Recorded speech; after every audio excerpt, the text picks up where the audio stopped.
Merci d'être nombreux à une heure, disons, on va dire, relativement matinale pour un festival en tout cas, même si 10h30 ça reste assez raisonnable. Hein.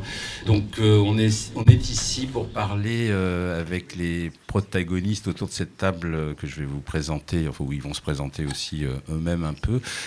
Donc pour parler du processus, on va dire, de musical.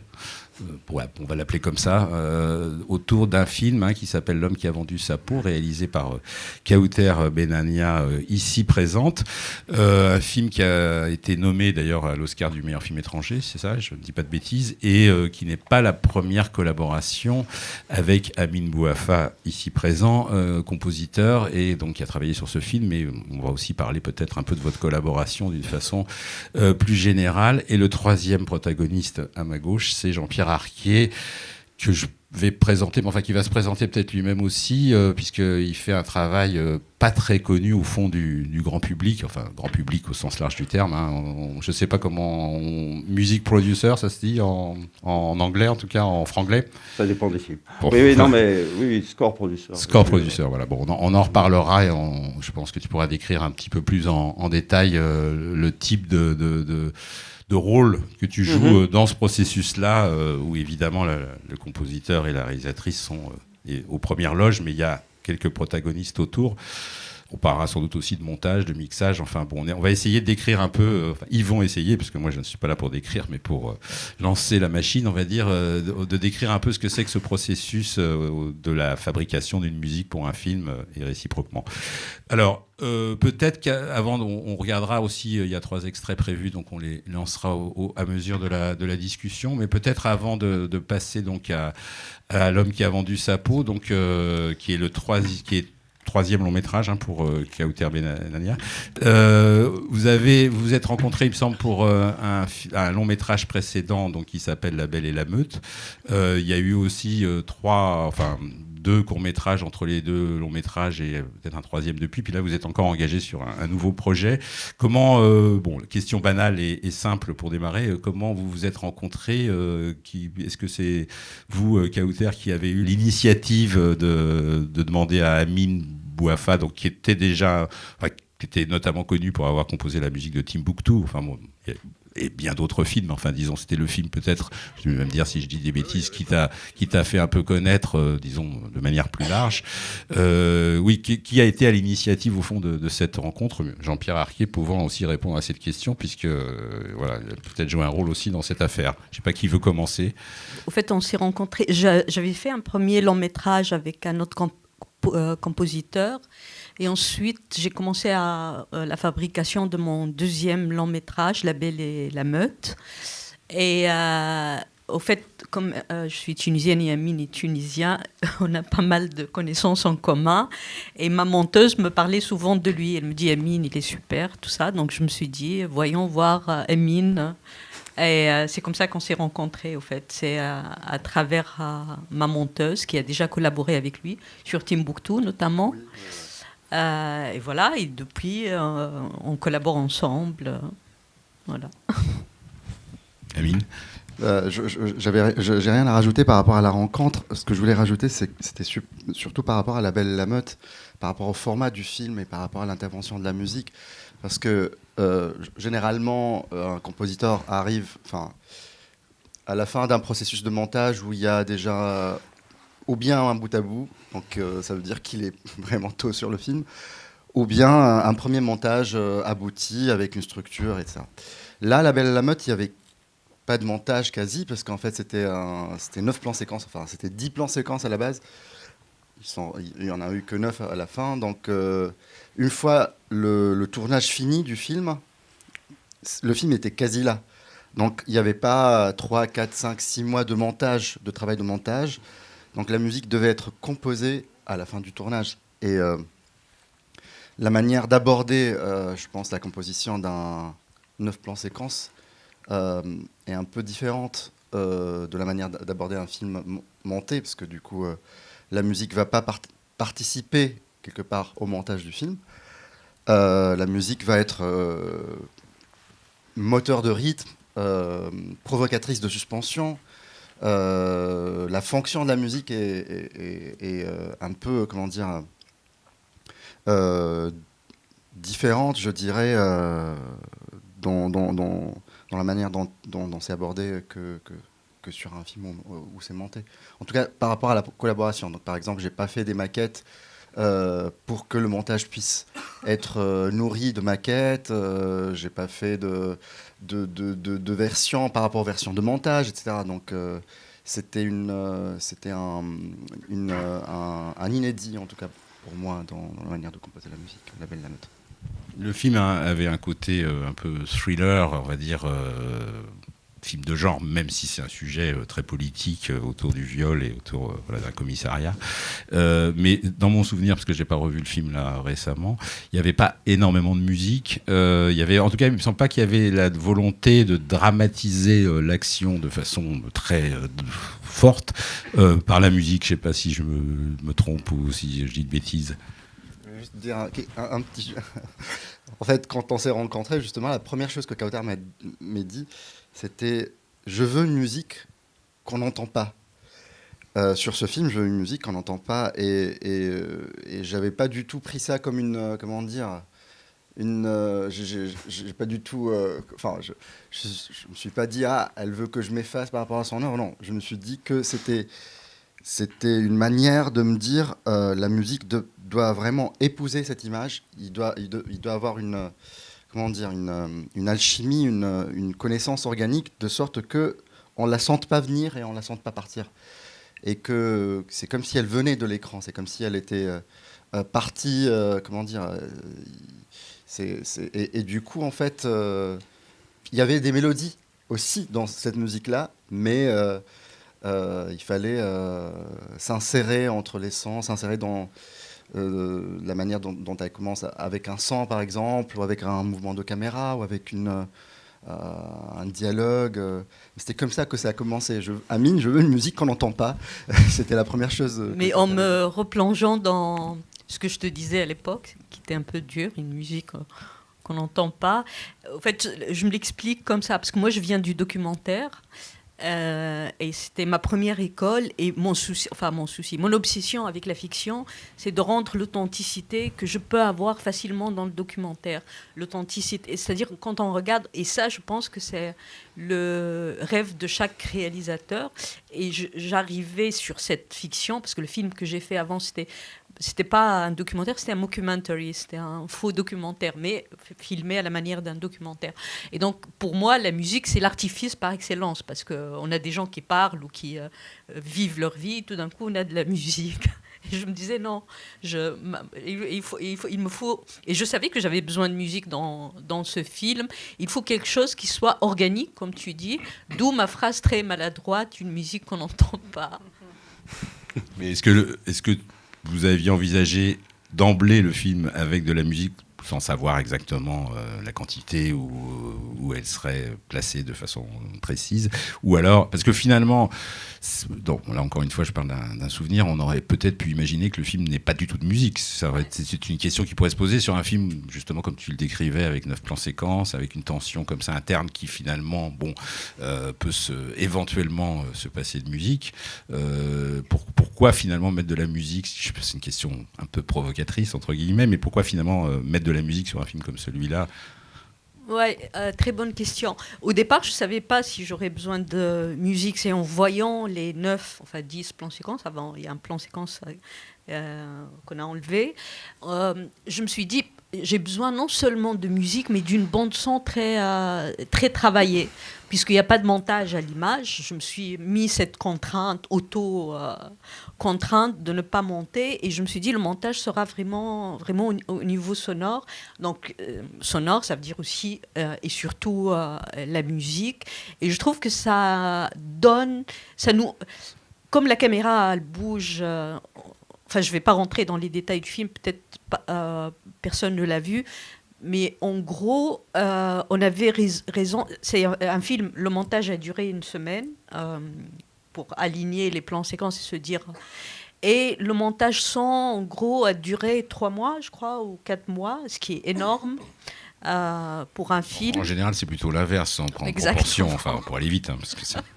Exactement, en général c'est l'inverse. Et on avait raison parce que quand le film était projeté à Cannes, il y a le prix de la meilleure création sonore et on l'a eu. Alors que bon, et je me suis dit on a bien fait de travailler la musique, le son et voilà.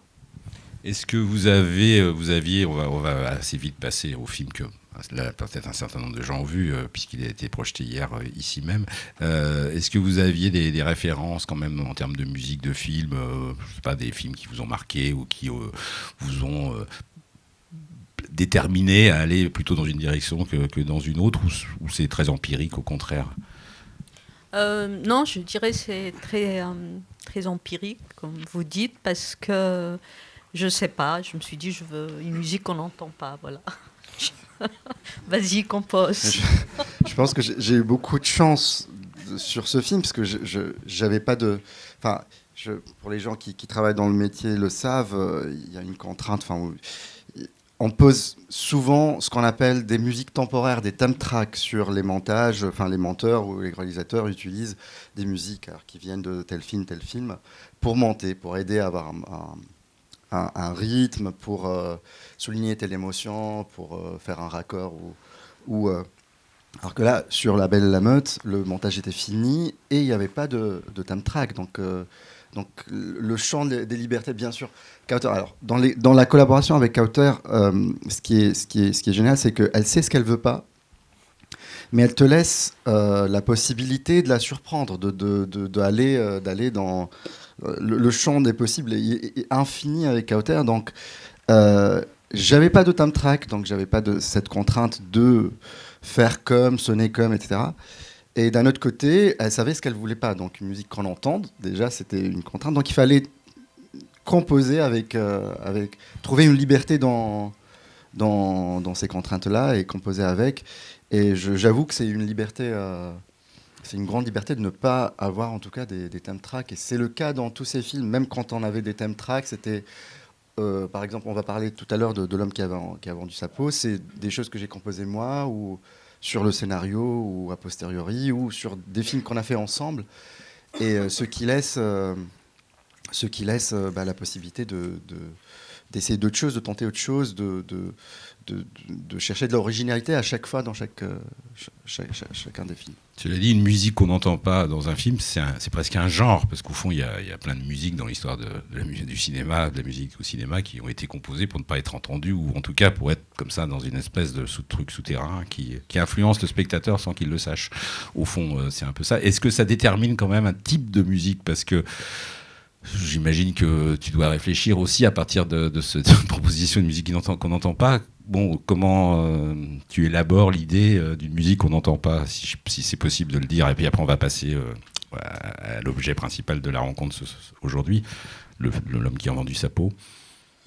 Alors, d'abord, ce que je me suis dit qu'elle voudrait pas une mélodie une mélodie un peu classique avec des on va dire ça, une mélodie à rallonge où on va chanter et ça va durer 8, 16 mesures, 10 mesures avec un développement. Donc, si la proposition pouvait être mélodique, il fallait que ça soit court, motivique. Deuxièmement, harmoniquement, il fallait pas. Enfin, là, je parle techniquement, mais. Je crois qu'il y a quelques compositeurs dans la salle. C'est pour ça que je me permets de dire ça. Il fallait pas avoir questionné des développements harmoniques pareils, en fait.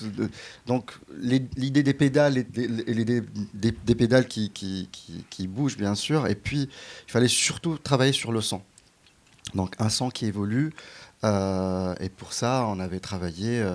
J'ai travaillé avec un ensemble de cordes déjà, parce que si j'étais parti j'étais parti sur l'idée de faire des drones ou ce qui est un peu à la mode aujourd'hui, des nappes sonores ça aurait été très simple de faire ça avec un synthétiseur, etc. Alors que la production de La Belle et la Meute, je pense que c'est une des productions qu'on a. Jean-Pierre était score producteur dessus. On avait d'abord un ensemble de cordes qui faisait 35 musiciens. On avait de la guitare préparée, du piano préparé, de la viole de gambe, une trompette un peu spéciale. Enfin, il y avait du monde, donc c'était pas que des drones et des nappes sonores. Et pour ça, en fait, les cordes, on les a traitées d'une manière un peu moderne, une écriture avec des techniques de jeu qui sont empruntées à la musique contemporaine. C'est assez évolutif. Beaucoup de sourdines, c'est très évolutif justement. Les guitares, c'est des guitares préparées avec des pédales, etc. Enfin, stylistiquement, esthétiquement, la musique était, comment dire, le fait qu'on l'entende pas vient je pense, de sa non-mélodicité. Mais elle est aussi basée sur des motifs, sur des structures qui se répètent. C'est assez répétitif mais évolutif en même temps. Le travail du son, on a beaucoup mis de temps dans le travail du son, vraiment dans la fabrication du son lui-même, pour que ça soit assez original aussi, que ça soit pas juste des synthétiseurs qui... Oui, d'autant que les 35, on les utilisait quand même plutôt en 20 et en 15 en doublure, pour les faire spatialiser dans l'écran. Donc c'était pas un travail de masse d'orchestre, c'était beaucoup plus très tenu, triple piano sur les cordes, enfin, juste pour se faire oublier pour Kauter. Je pense qu'on a réussi à se faire oublier. Ouais. Tout à fait, l'interprétation des cordes, enfin comme c'était un petit ensemble, c'est pareil. Dans les petits ensembles, je parle pour les compositeurs encore. On sait qu'un quatuor des fois est beaucoup plus sonore peut être beaucoup plus sonore qu'un orchestre entier. Et là, en fait, on avait un petit ensemble. Et il fallait vraiment que, dans la manière dont c'est écrit, ça soit, qu'on puisse à peine l'entendre. Donc, qui joue très très très bas avec des sourdines, avec limite avec le bois de l'archet et pas avec la mèche. Enfin, des techniques de jeu un peu empruntées à la musique. Vous vous souvenez l'un ou l'autre, ou Jean-Pierre, combien de temps il y a en quantité, là, je parle, combien de temps de musique sur un film qui est, je pense, qui fait 1h30 environ, non, c'est ça, ou un peu plus. Il y avait combien de temps de musique? C'est juste pas... 40 minutes. Au final ou composé? Non, il n'y avait pas eu de score rejeté sur ce film, donc 40 minutes. Il y a 40 minutes de musique dans le film, ce qui est beaucoup oui. pour une musique qu'on n'est pas censé entendre, en fait, a priori. Mais ça a été un désir mutuel. Je veux dire, vous avez eu ce qu'on appelle le spotting, c'est-à-dire le placement de la musique sur l'image. Vous étiez d'accord? Je veux dire, il n'y a pas eu de discussion. Je n'attendais pas moi, je pensais qu'il y aurait 10 minutes quand on m'a dit une musique qu'on n'entend pas dans 2-3 scènes. Au début, à la fin, et un générique. Je me suis dit, je vais écrire 7 minutes de musique. Mais à la fin, on a fini, je t'ai coupé, 40 minutes de musique. Pour moi, tout est, comment dire, moi je suis ouverte à tout. J'arrive peut-être avec une réticence, j'expliquais tout à l'heure pourquoi, d'où je viens, le documentaire, l'authenticité et ma peur de l'artifice. Et après, on essaie, c'est-à-dire, lui il me dit, on fait le spotting, je me dis, allons-y. Et voilà, je me dis, j'avais tort, on a besoin de plus. Mais c'est ça le processus de fabrication, on pense les choses, on les essaie, et donc au final, voilà, ça évolue. Mais comment dire, mes préjugés ou mes angoisses changent en essayant des choses. D'ailleurs, là-dessus, je vais rebondir parce que l'exemple du dernier film sur lequel on est en train de travailler en ce moment est parlant, parce que justement, donc on a fait cette séance de spotting. Alors, la séance de spotting, vous savez tous, c'est on s'assoit devant le film, on se dit, là, il y aura de la musique sur telle scène, elle rentre par là, elle sort par là, et elle va et on parle aussi de sa fonction. Est-ce que c'est fonctionnel, est-ce que c'est fictionnel, est-ce que ça va apporter une telle émotion ou ça va aider un rythme, etc. Et on avait fait cette séance de spotting en disant qu'on avait, je sais pas, je vais dire 12 scènes, 12 cues, comme on dit dans le... Et en travaillant, en avançant sur le film, je sentais qu'il y avait des besoins de musique sur d'autres scènes. Alors je composais, j'appelais Kauter, je disais ouais, telle scène, je sens qu'on a besoin de musique parce que... Tiens, j'ai composé une musique dessus et je lui envoie. Et Kauter me dit, j'adore la musique, mais je ne pourrais te dire que quand on verra le film entier, est-ce qu'on aura besoin ou pas. Et je pense que sur La Belle et la Meute, en tout cas sur L'Homme, je suis sûr qu'on avait composé les jalons, enfin, On va y venir très vite. Ouais. Les scènes les plus importantes, et après on avait fait une session où on a vu le film avec ses musiques composées, et on a refait une autre couche en remettant des moments de musique ailleurs aussi. Et ce qui est pour moi une grande chance de travailler avec une metteuse en scène comme Kauter, c'est que elle n'est pas figée sur une idée, elle est toujours, comment dire, il y a un doute créatif très positif dans la collaboration. Ça veut dire que oui, c'est vrai que j'ai pas pensé à ça, pourquoi pas, tentons, regardons là où ça va nous emmener. Est-ce que Jean-Pierre, tu as quelque chose à ajouter? Je te laisserai peut-être donner un peu Juste des précisions sur ton rôle. Notre première collaboration avec Amine, et que c'était une merveilleuse aventure sur ce film, et que c'est la première fois que j'ai, justement par rapport aux enjeux de qualité de son et de minimalisme absolu, on a choisi d'enregistrer en Angleterre, mais à culpa, mais c'est vrai que j'y vais relativement souvent. Et on a eu un résultat absolument fantastique, des musiciens incroyables. Je crois que là, on a une grosse nostalgie de ce moment-là, parce que c'est vraiment la première belle rencontre qu'on a eue musicale véritable.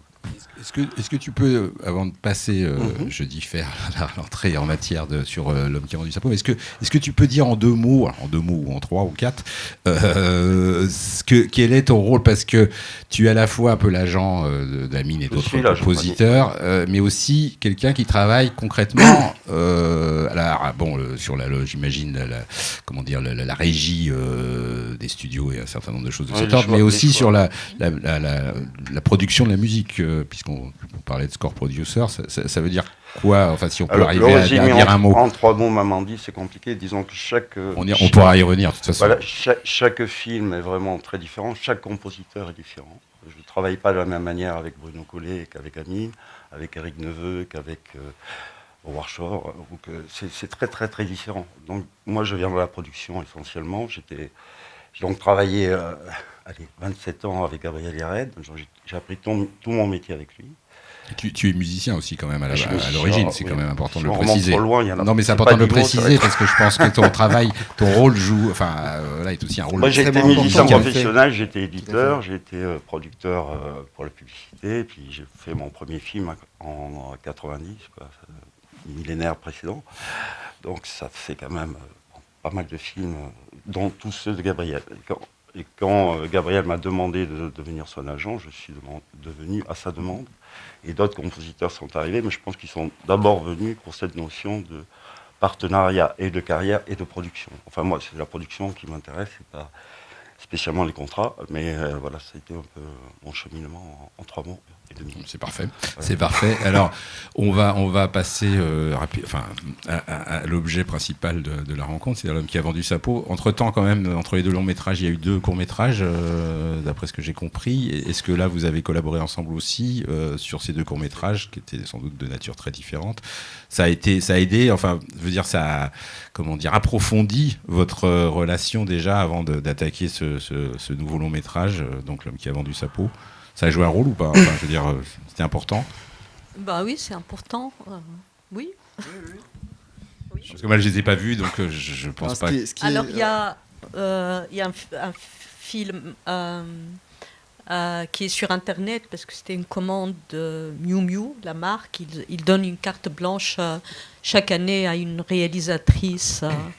Et elle fait un court-métrage. Donc le film s'appelle I and the Stupid Boy. Vous pouvez le voir sur Internet, sur YouTube. Il y a un autre court-métrage qui faisait partie d'une collection sur la Saint-Valentin dans le monde arabe. Donc chaque réalisateur, Tunisie, Arabie Saoudite, Égypte, réalise un court-métrage. C'est sur Netflix, ça s'appelle Love... j'ai oublié le nom de la collection. Love, Everything, Love, Life, Everything. Voilà. La vie, l'amour. Donc, moi, c'est l'un des courts-métrages de cette collection. Et après, on a fait aussi un autre court-métrage qui est passé sur France 2, qui s'appelle Les pastèques du Cheikh, mais ça c'est plus voilà, un film qui faisait... Parce que souvent on me dit, mais pourquoi tu fais des courts-métrages? C'est pour les débutants, tu as fait des longs-métrages, pourquoi revenir Et au fait, et c'est pareil pour le documentaire, puisque je fais des fictions, mais je fais aussi le film sur lequel on est en train de collaborer. Là, on termine, c'est un documentaire. Et je pense que c'est pareil pour la musique. Ces formats très différents me permettent d'explorer des pistes. C'est des laboratoires, en fait, des espèces de laboratoires. Donc, quand on collabore sur un court-métrage, sur la musique d'un court-métrage, c'est quelque chose qui nous permet d'explorer des pistes et d'avoir plus de proximité et d'entendre. Donc, oui, ça aide. Ce que je veux dire, juste que stylistiquement, les courts-métrages de Kauter sont très très différents des longs, parce que c'est que des comédies. Alors que les longs, c'est des tragédies. Ou en tout cas, des films dramatiques, on va dire. Ouais, enfin, ouais. Alors, nous, ça nous rapproche parce que du coup, on crée une relation de travail continu, mais sur la forme et sur la manière dont, c'est toujours, c'est toujours une comédie, donc c'est une autre approche. Mais par contre, je pense que ce qui est super important, Kauter, elle aime beaucoup tourner, elle ne veut pas rester sans tourner, et c'est quelque chose qui est passionné par le tournage. Et le fait de faire des courts-métrages, c'est aussi une manière de rester dans cette énergie de tournage tout le temps. Bon, on va passer alors peut-être à l'homme qui a vendu sa peau. Je ne sais pas si vous voulez qu'on lance un premier extrait pour se mettre tout de suite dans le bain, ou oui, peut-être c'est bien, comme ça on montre le générique de début et ça nous permettra. Alors j'imagine que parmi vous, donc il y a un certain nombre de personnes qui ont vu le film hier soir, parce qu'il faut dire que le film ayant été, aurait dû être distribué commercialement en France normalement, mais que les événements de la pandémie ont empêché cette sortie en salle. Le film est sorti quand même à l'étranger, enfin dans un certain nombre d'autres pays, mais malheureusement il n'a pas eu de sortie nationale en France. Il a été seulement diffusé sur Canal+. Bon, ce qui fait que malheureusement le film n'a pas été autant vu qu'il aurait dû l'être, ce qui est bien dommage. Juste pour introduire, mais vous allez en reparler très vite, j'ai le sentiment spontanément comme ça que la question de la musique c'est pas du tout posée de la même manière sur ce film-là que sur La Belle et la Meute. Bon, mais on va en reparler. Je vous lance juste la petite perche. Donc si on peut lancer donc ce premier extrait, donc qui est le générique du début, hein, donc du film tout simplement, où il y a forcément, comme souvent dans les génériques, pas mal une musique relativement présente et qu'on entend bien. Comme vous avez prévenu, la musique, on l'entend bien, indéniablement. Bon, c'est le générique du film. On va peut-être commenter l'extrait, mais juste avant, est-ce que ça a été d'abord une sorte d'évidence de demander à Amine de poursuivre votre travail en commun sur ce film, ou éventuellement, est-ce qu'il y avait une idée ou une autre idée de composer, enfin je sais pas, voilà, parce que à un moment donné effectivement on connaît un certain nombre de couples entre guillemets dans l'histoire du cinéma, de la musique de film, enfin voilà, des couples qui durent, hein, qui parfois ont fait 20 ou 30 films ensemble, ce qui n'est pas encore votre cas, bon, ça viendra. Donc est-ce que ça a été, voilà, est-ce que c'est une évidence au fond de continuer à travailler ensemble pour vous deux? Oui, je pense. Moi, à chaque fois, quand je fais un film, je repère les gens avec qui j'aimerais bien avoir. L'idéal pour moi, c'est d'avoir une équipe, de gens, parce que c'est très dur de commencer une relation au début. Vous voyez ce que je veux dire. Oui, bien sûr. C'est-à-dire débuter une relation. Voilà, quand ça marche, pourquoi changer? Donc effectivement, c'était une évidence. Alors, donc je disais sur ce film, peut-être la question de la musique s'est pas posée du tout de la même manière que sur La Belle et la Meute. On voit bien déjà dans le générique qu'il y a un désir de stylisation. En tout cas, on est dans le monde de l'art contemporain. C'est aussi un film politique, mais d'une toute autre manière que le précédent, que La Belle et la Meute. C'est peut-être davantage une fable, on va dire. On s'éloigne un peu plus, disons, de la question du documentaire ou de l'authenticité sans doute, mais disons du réalisme tel qu'on l'entend traditionnellement. Comment vous avez abordé ensemble la chose, si je puis dire, c'est-à-dire quel type de score, quel type d'instrumentation était envisagé, ou est-ce que c'était tout de suite une musique comme celle qu'on a entendue, ou il y avait eu d'autres hypothèses? Alors là, c'est une question qui s'adresse à tout le monde. Alors, comme c'était la continuation justement d'une collaboration, là, j'ai eu la possibilité de travailler, en tout cas la question de la musique s'est posée très très tôt, à savoir sur le scénario. Et donc en fait, je pense que c'était la première fois où un metteur en scène me propose de faire une session de spotting sur le scénario. Donc au lieu de voir le film, on a lu le scénario et on s'est dit, Kauter disait, telle scène, je vois une musique dessus, est-ce que tu peux me proposer quelque chose? On s'est posé aussi la question de l'opéra, l'utilisation de l'opéra dans le film, parce que l'opéra est très présent. Et je pense que ça a été, sur certaines scènes, ça a permis à Kauter d'aborder la mise en scène ou la constitution visuelle de certaines scènes différemment. À savoir, par exemple, enlever des dialogues pour dire une certaine information, pour laisser la musique prendre en charge cette information. Créer du mouvement dans telle scène pour permettre à la musique d'être plus rythmique, d'être plus dans le drive de la narration, etc. Donc, et surtout pour moi de planter dans mon subconscient cette histoire et d'essayer de tenter d'autres choses, de chercher des sons qui sont pas du tout... par exemple, comme ça parle d'un monsieur qui se fait tatouer par un artiste d'art contemporain, une œuvre d'art sur son dos, je dis, il y a du tatouage, donc je suis allé chez un tatoueur, enregistrer une machine à tatou, en fait, alors je suis rentré, je lui dis, bonjour monsieur, je vais vous prendre une session de tatou, mais c'est pas pour me faire tatouer, juste brancher la machine et j'ai emmené mes microphones pour enregistrer le son de la machine à tatouer. Ça doit pas lui arriver très souvent. Non, pas du tout, il m'a pas posé de questions pourquoi, je lui ai dit juste que je faisais du son et que j'avais besoin de matériel, Donc du coup, il a branché sa machine à tatou avec une vitesse 1, vitesse 2, vitesse 3, etc. Et j'ai récupéré toute cette matière et je suis rentré dans mon studio et j'ai commencé à jouer avec, à la pitcher, la stretcher, à rentrer dans des pédales de guitare, dans des reverbs, dans des delays. Et ça, par exemple, on entend dans l'ouverture, on entend un kick, enfin ce qu'on appelle un kick,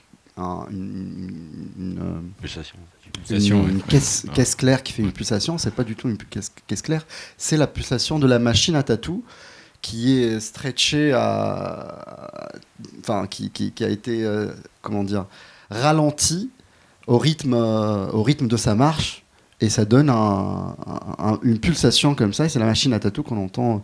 Alors c'est vrai que tout le monde va penser que c'est un kick, et c'est juste moi qui est en train de vous dire que c'est ça, mais en tout cas conceptuellement, dans la manière d'aborder la musique, j'ai essayé d'avoir une relation quelque part organique à ce qui se passe à l'image pour créer mes sons.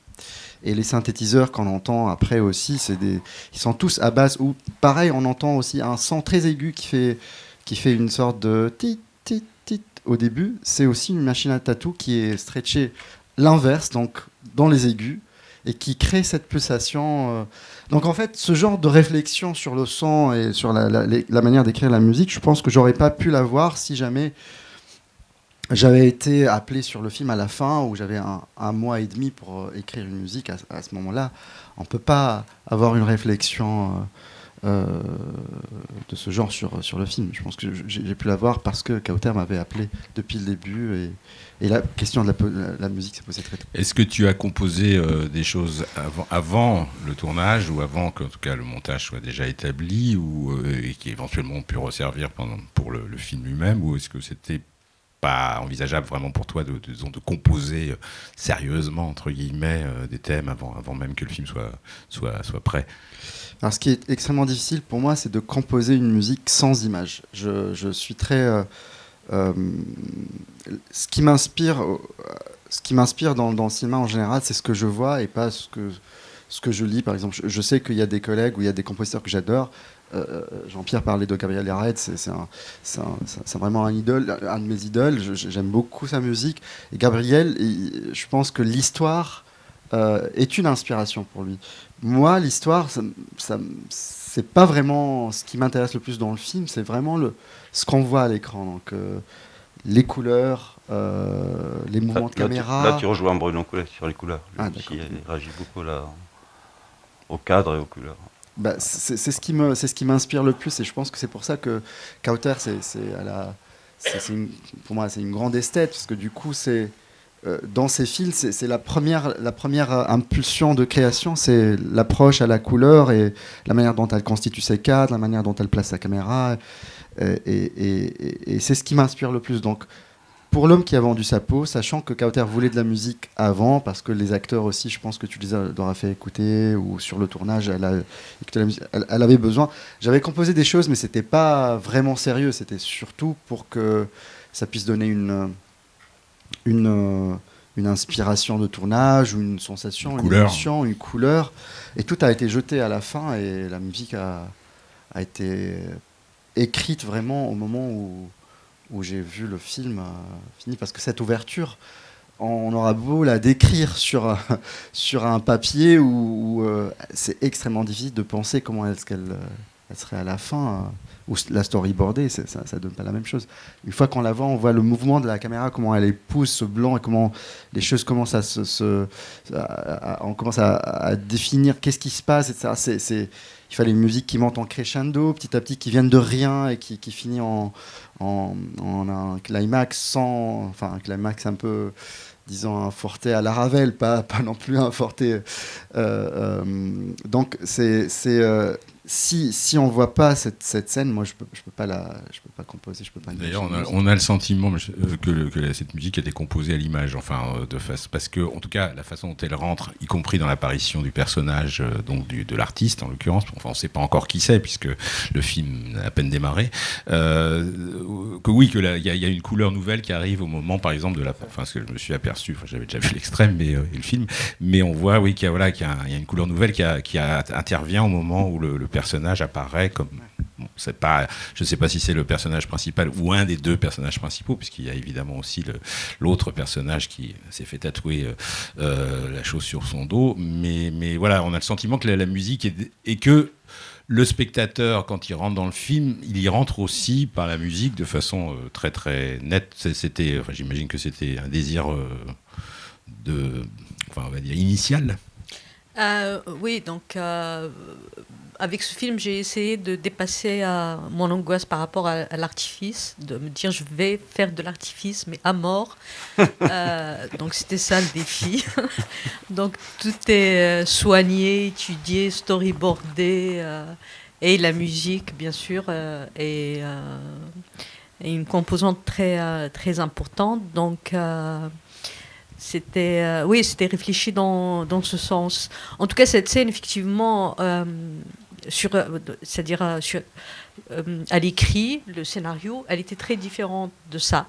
Et en général, moi, je réécris tout le temps les scènes évoluent. Et quand je je fais des repérages, les décors, je réécris les scènes en fonction des décors. Quand je fais le casting, je choisis les comédiens, je réécris en fonction des... Donc, c'est un texte qui est tout le temps en mouvement. Et effectivement, cette idée de mise en scène en boucle comme ça, m'est venue assez tard. Elle n'était pas écrite sur le scénario. C'est un décor qu'on a construit.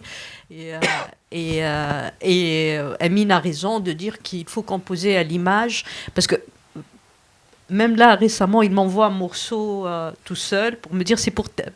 Je te propose ce morceau. Je lui dis non, Amine. Ok, la musique est superbe, mais non, envoie-moi le morceau calé avec l'image. Tu me fais une sortie... de la vidéo, parce que pour moi c'est abstrait, ça je peux pas comprendre. Donc et moi j'essaie souvent de le pousser. Je suis un peu, parfois ça peut être comment dire, pas très classe, on va dire, mais j'essaie de pousser, de faire des pulsions en fonction de l'image. Je sais que parfois c'est agaçant, ça fait cartoons, mais j'aime ça en fait. J'aime que cette idée que la musique vient de quelque chose qui se passe à l'image, ou en tout cas, elle est suggérée par ça. Enfin, pas que pour ça, mais en tout cas... Et donc, voilà, pour répondre à votre question, effectivement, dans ce film, je savais qu'on allait avoir besoin de beaucoup de musique et que ça va être différent de mes autres films. C'est pas la même approche. Je vais juste rajouter un mot par rapport à... Parce que l'ouverture d'un film, alors, aujourd'hui, dans le cinéma, dans le cinéma actuel, on n'est pas... Avant, il y avait toujours un générique début dans un film, la musique était tout le temps présente. Aujourd'hui, on n'a pas tout le temps la chance d'être invité à composer un générique début sur un film. Et je pense que quand on a la chance de... En revanche, il y a toujours un générique fin et parfois très long. Oui, tout à fait. Ouais, c'est ce qui a changé aussi. Oui, tout à fait, c'est vrai, parce qu'il y a beaucoup de VFX, etc. Et je pense que quand on a la chance de... En tout cas, moi, j'apporte un grand soin à l'ouverture, à la générique début, parce que je pense que c'est comme dans un opéra, c'est l'ouverture, c'est là où se pose le décor, c'est là où on va quelque part... là, par exemple, le fait que le thème de l'artiste contemporain rentre avec lui, quand on a son motif à lui. Le motif du tableau qu'on voit à la fin, c'est le motif du protagoniste, parce que c'est censé être son dos qu'on voit, et que c'est ce qu'on voit. Donc il y a beaucoup d'éléments de musique qui sont présentés dans cette ouverture, et ça annonce, ça annonce la couleur depuis le début. Donc quand j'ai un générique à écrire, une ouverture, c'est un des moments les plus importants dans la composition. Est-ce que d'ailleurs tu l'écris à la fin ou au début? Parce que au fond, c'est peut-être par rapport à ce que tu disais, on pourrait imaginer que tu l'écris pas. C'est pas la première chose que tu écris quand tu conçois de façon plus générale le score du film. Alors moi j'essaie de le retarder le plus, mais je pense que les réalisateurs, quand il y a un générique début ou un début de film avec une musique, c'est ce qu'ils veulent voir en premier. Enfin, c'est la première chose qu'ils veulent entendre dans la collaboration. Alors que un compositeur, comme c'est très important, on peut se dire, non, il va falloir que je travaille telle scène, pour que je puisse composer le thème de tel. D'abord, il faut que je trouve le thème, ou il faut que je trouve l'orchestration propre au film, pour que je puisse après aborder l'ouverture. Mais je pense que, en tout cas, les réalisateurs, quand il y a un début, s'il n'y a pas le début depuis le début, ça veut dire que ils continuent d'avoir un doute sur le fait que la musique va marcher ou pas. Ils ont besoin d'avoir le début. La scène de début qu'on vient de voir, c'est la première musique que j'ai composée pour L'homme qui a vendu ça. Ah oui, donc tu as suivi le désir peut-être de la réalisatrice par rapport à ce que tu décris, c'est-à-dire l'idée de pouvoir entendre cette musique quand même en premier. Alors Kauter ne m'a pas du tout imposé ça. Mais en tout cas, c'est dans ce film-là, je me suis aussi dit que si jamais j'ai pas la couleur du début, ça va être compliqué Donc, en plus, on a composé la musique de L'homme qui a vendu sa peau par ordre chronologique. D'accord. Ce qui arrive très très rarement aussi. En général, on prend une scène au milieu qui est... Mais L'homme qui a vendu sa peau, on a travaillé vraiment par ordre chronologique les scènes. Comment tu trouves la couleur d'une musique comme celle-là? Je sais que c'est toujours compliqué de parler entre l'inspiration, ce genre de choses, parce qu'au fond, c'est difficile à décrire. C'est de l'ordre, j'imagine, assez intuitif. Je suis pas musicien, donc je ne peux pas me projeter complètement là-dedans. Mais malgré tout, est-ce que tu as une idée d'un déclic, de quelque chose qui te dit à un moment donné, je vais aller plutôt là que là, sachant peut-être que Kauter ne t'a pas forcément, enfin j'en sais rien, je ne parle pas à votre place, mais peut-être pas forcément indiqué une direction extraordinairement étroite ou rigide, que tu dois avoir aussi toi-même ton propre vagabondage pour arriver à là où finalement tu vas aller. Pour cette scène en particulier ? Par exemple, enfin on peut élargir aussi à l'ensemble de la bande-son du film, sachant qu'on a 2 autres extraits à montrer. Comme c'est le premier thème que tu as composé et que tu me dis que tu viens de dire que... Je pense que c'est venu vraiment du son. C'est vraiment... je suis rentré encore une fois dans la librairie de sons qui viennent de la machine à tatouer que que j'ai élaboré avant de voir le film, et j'ai écouté ce son qui était très aigu, et j'ai beaucoup aimé. Je me suis dit, c'est infiniment petit, et en même temps c'est pas, il y a pas une, comment dire, c'est pas aigre, c'est pas strident, ça blesse pas. Et je suis parti de ce son, je l'ai mis avec l'image. Ça pourrait être un début de la musique. Et après est venu d'autres sons de la machine à tatou. Et petit à petit, j'ai commencé à enrichir avec une thématique. Et je pense que l'idée de la musique répétitive était aussi dans ma tête. Je voulais que ça soit... Parce qu'il y a une quête, il y a une obsession chez ce protagoniste, Yaya, et il y a aussi un engrenage. Donc c'est comme s'il était dans une boucle, il était prisonnier aussi, hier, on avait parlé dans ce film, Kauter a utilisé beaucoup, a tourné avec des miroirs. Donc il y avait tout le temps des miroirs avec des réflexions. Et les miroirs et les réflexions, ça pouvait aussi être interprété musicalement avec un motif, et la réflexion de ce motif qui est une répétition de ce motif et qui commence à se travestir, qui commence à évoluer le motif comme si par exemple on voyait, je sais pas, un premier miroir, on voit une première impulsion, après une première inflexion, et à la fin, l'image est complètement différente de l'image d'origine. Et c'est un peu tous les minimalistes américains, Steve Reich, Monty Young, etc. C'est un peu quelque part ce procédé, à savoir un motif, un deuxième motif qui s'imbrique, et les deux motifs commencent à vivre ensemble, un troisième, un quatrième, et à la fin, la résultante de ces motifs-là font autre chose.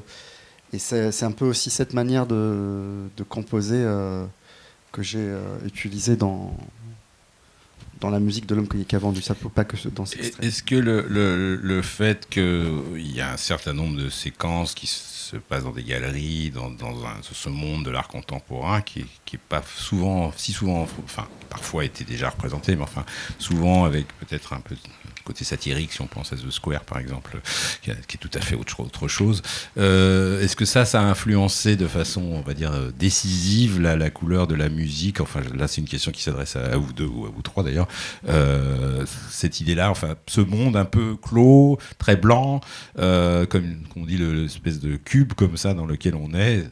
Tu parlais d'enfermement. Enfin voilà, j'ai le sentiment que cette ambiance, cette couleur du film, enfin peut-être parce que justement la musique est réussie et qu'elle fonctionne dans le film, mais on a le sentiment que quelque chose marche bien, en particulier avec cet univers-là, quoi. Oui, absolument, parce que les galeries d'art et les musées, c'est des lieux de la mise en scène. C'est pas des lieux, comment dire, c'est pas des lieux naturels, enfin, c'est pas quelque chose de naturel, c'est des êtres humains qui sont mis d'accord de mettre en scène des œuvres, de la lumière artificielle pour mettre en valeur ces œuvres. Donc on est au cœur de l'artifice et de l'installation, et effectivement la présence de la musique ne peut qu'accentuer ou accompagner cet aspect-là. Donc moi je savais dès le départ que je suis au cœur de l'artifice et que je dois en profiter dans ce sens-là, c'est-à-dire faire l'artifice de l'artifice, d'où la présence des miroirs, le reflet du reflet, l'art, le mimésis, enfin toutes ces notions-là, et la musique est là pour accompagner tout ça, oui. Amine, peut-être tu as déjà répondu pour une part. Stylistiquement, oui, c'est poser la question aussi de qu'est-ce qu'on entend aussi dans des expositions de ce genre. S'il y avait, enfin, il y a beaucoup de musique aussi dans les galeries d'art. Il y a souvent du son et aussi, effectivement la musique, oui. Et puis, c'est poser la question aussi des installations, qu'est-ce qu'on met comme musique, etc. Et je pense que très vite, on a opté, en plus, on a opté pour un mélange de musique classique, enfin de sonorités classico-baroque, enfin plutôt baroque je pense, et des sonorités électroniques. parce que c'est devenu assez, comment dire, un peu,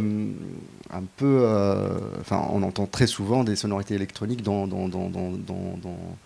ce monde-là, et pas uniquement des sonorités électroniques expérimentales, plutôt des sonorités électroniques plus commerciales que expérimentales. Et donc l'idée de marier une écriture un peu classique avec un violon solo qui joue d'une manière un peu virtuose, avec une boucle rythmique qui est empruntée à la musique électronique, c'était une des orientations. C'est très présent dans le film. Est-ce que toi, tu as déjà travaillé justement au passage sur des installations ou des musiques liées justement à l'art contemporain, ou parce que ça peut arriver que des musiciens, notamment de cinéma, se trouvent à travailler dans ce domaine-là. Est-ce que toi, tu avais déjà cette expérience ou pas du tout ? Non, j'ai pas eu cette expérience. J'adorerais, mais j'ai pas eu la chance de travailler. Mais j'avais déjà travaillé avec une artiste d'art contemporain, Shirin Eshat, oui. Sur un autre film, et c'était un film c'était une fiction. Mais du coup, j'avais vu aussi ces installations et tout le travail qu'elle avait fait avec Philippe Glass, qu'elle avait fait avec Sakamoto, Ryuichi Une Sakamoto. artiste d'origine iranienne. Iranienne, tout à fait. Et, non, j'ai pas eu l'occasion de travailler sur une installation, mais j'aimerais beaucoup. Je propose qu'on peut-être... Alors, je voudrais qu'on parle... qu'on parle vraiment de manière très concrète, y compris de l'implication de Jean-Pierre dans cette affaire-là, c'est-à-dire vraiment, puisqu'on est là aussi pour parler de choses dont on ne parle pas forcément dans les débats, parce qu'on n'a pas toujours le temps et que ce n'est pas toujours le but. Est-ce que vous préférez qu'on lance un deuxième extrait pour peut-être... oui, peut-être c'est bien. Ouais, c'est bien. Et puis après, on en reparle et on essaye de rentrer vraiment dans ce concret-là, quoi. Donc on peut effectivement lancer le deuxième extrait. Merci beaucoup. Là, on est vraiment au cœur du rapport musique-image, hein, puisqu'il y a essentiellement de la musique, enfin il y a assez peu de sons, il me semble, hein, il n'y a pas beaucoup de dialogue, c'est le moins qu'on puisse dire, à part à la toute fin, et on est presque dans un espace mental, enfin il me semble, hein, j'ai le sentiment que la musique construit vraiment un espace mental, en deux temps d'ailleurs, avec ce début de séquence qui est plutôt extérieur, et puis après ce moment où le personnage qu'on n'avait pas vu dans le générique, qui est quand même le personnage principal du film, c'est quand même un peu de son point de vue que le film est construit, rentre dans cet univers. Et c'est un extrait qu'on peut voir presque de manière autonome, même sans avoir vu le film, même si c'est évidemment mieux de le voir dans le contexte du film. Et j'ai le sentiment, tout en ayant vu le film, que voilà, on est propulsé, plongé dans quelque chose vraiment immergé par la musique. Comment vous avez conçu cette séquence-là, qui aussi, d'un point de vue musical, rappelle pour une part ce qu'on a entendu dans la première, dans le générique du début, mais qui est quand même malgré tout différente dans son rendu final, quoi. Je commencerai peut-être par parler de la fabrication de la scène pour aboutir à la musique de Emin. En fait, cette scène dans le scénario, c'était Sam rentre dans le musée, il s'installe dans son... C'était 2 phrases. Et le film était compliqué à monter parce qu'on l'a tourné sur plusieurs pays. Le musée, c'est le musée royal de Belgique à Bruxelles. Sauf que tourner dans un musée, c'est hyper compliqué parce qu'il ne faut rien toucher. Moi, quand j'ai un décor, je change tout. Donc le tunnel là par lequel il passe avec les lumières, ça, c'était à Tunis.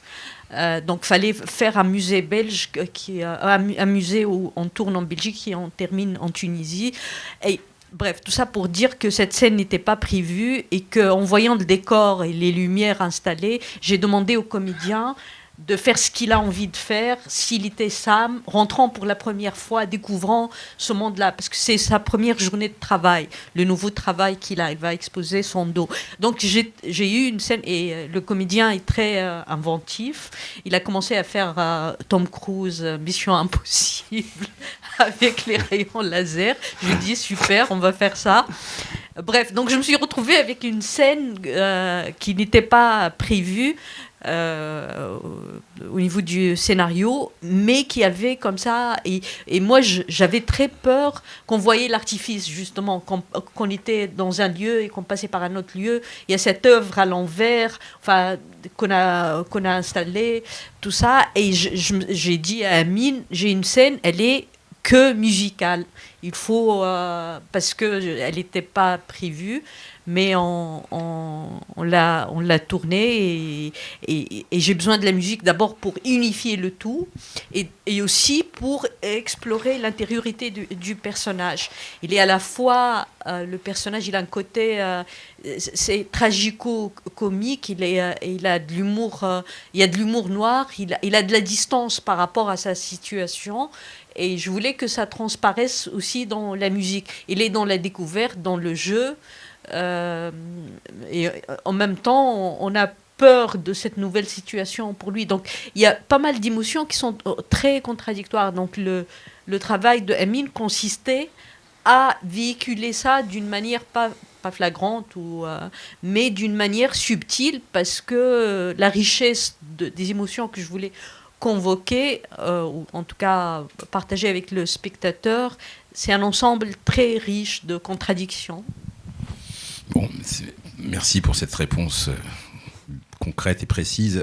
C'est une bénédiction un peu quand même pour un compositeur, ce genre de situation. Tout à fait. En termes de durée, mais aussi en termes de style, enfin en termes d'ambiance. Absolument, c'est un cadeau, c'est un canevas Et c'est surtout que aussi, comme tu l'as évoqué, c'est construit en 2 mouvements.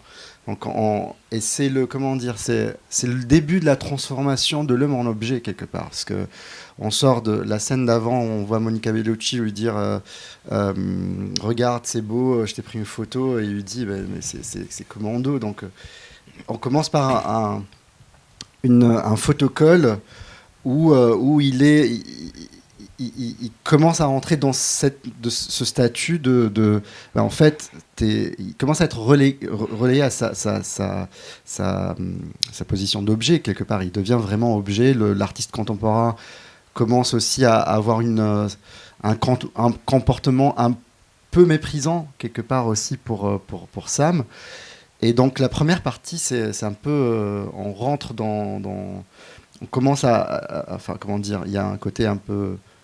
Il y a une émotion qui est profonde. Il voit son dos en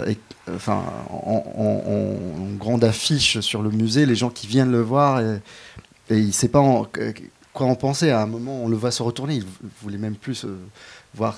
Et puis on va Et tout d'un coup, il se transforme, il prend sa cape, et il rentre tel un héros conquérant. Et du coup, il y a une transformation. Donc il y a une grande ambiguïté entre qu'est-ce que je fais, est-ce que je profite de tout ce d'avoir accès à la luxure, etc., et ce qui vient d'un pays de guerre. Il échappe à la prison, il était en Russie, un Syrien, ça, tout à fait, et il rentre dans cet univers où on voit des œuvres d'art, où il a accès à un hôtel 5 étoiles, etc. Et donc il y a une ambiguïté, en fait, il y a un grand contraste, il y a un grand conflit intérieur dans le personnage. Et la musique, c'était un peu ça comment dire, le défi. Comment d'abord épouser ces émotions sans